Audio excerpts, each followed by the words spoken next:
विद्यार्थी मित्रांनो, इंग्रजी बोलता येण्यासाठी नेमकं काय करावं लागतं? याच विषयावर मी तुम्हाला आज थोडीशी माहिती सांगणार आहे. एखादा महागडा कोर्स लावायचा का? नाही लावायचा का? तर लावणं आवश्यक आहे. कारण तुमच्या चुका सांगणारा एक परफेक्ट कोच तुम्हाला असणं आवश्यक आहे.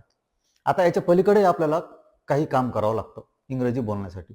आता बोलण्याची पहिली पायरी आहे श्रवण. म्हणजे listening is very important in learning English. Even not only learning in English, but to learn any language in the world you must listen proper language. तर इंग्रजी जर तुम्हाला शिकायची असेल तर ती योग्य इंग्लिश तुमच्या कानावर पडणं आवश्यक आहे. योग्य इंग्लिश कुठे तुमच्या कानावर पडेल? तर आजकाल सोशल मीडियावर जी इंग्लिश असते त्याच्यापेक्षाही तुम्ही BBC सारखे चॅनल किंवा जे नेटिव्ह स्पीकर्स ऑफ इंग्लिश आहेत, म्हणजे ब्रिटिशचे लोक, अमेरिकन लोक, यांची जी इंग्रजी आहे ती इंग्रजी तुम्ही जास्तीत जास्त ऐका. म्हणजे तुमच्या कानावरती पडेल आणि तुमच्या बुद्धीला त्यातील जे काही प्रोनाऊन्सिएशन्स आहेत, त्याचे जे उच्चार आहेत, ते तुमच्या बुद्धीला त्याचा सराव होईल.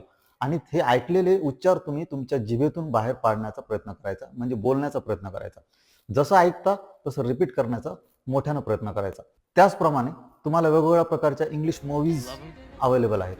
त्या तुम्ही व्यवस्थितपणे श्रवण केल्या पाहिजेत. त्यातील डायलॉग्स तुम्ही व्यवस्थित ऐकले पाहिजेत.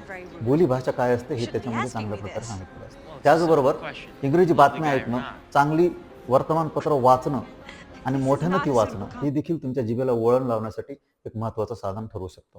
त्याचबरोबर टंग ट्विस्टर्स अवेलेबल आहेत.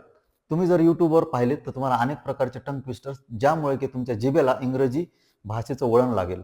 यासाठी तुम्ही टंग ट्विस्टरचा देखील सराव करणं अत्यंत आवश्यक आहे. याच्या पलीकडे तुम्ही छोटी छोटी वाक्य स्वतः म्हणून पाहणं आणि तुमच्या ग्रुप्समध्ये शेअर करणं आणि तुमच्या ग्रुप्समध्ये इंग्रजीमध्ये बोलणं हे अत्यंत महत्त्वाचं आहे. यासाठी तुमच्या कोचची देखील तुम्हाला मदत मिळू शकते. अशा प्रकारे मित्रांनो, जर तुम्ही सराव केला, चांगलं इंग्लिश ऐकलं, तर तुम्हाला चांगलं इंग्लिश बोलता येईल. कुठलीही भाषा शिकण्याची ही सर्वात सोपी पद्धत आहे. अशा प्रकारे तुम्ही इंग्रजी सहजपणे शिकू शकता आणि नुसतं शिकू शकत नाही तर तुम्ही इंग्रजीवर प्रभुत्व मिळवू शकता.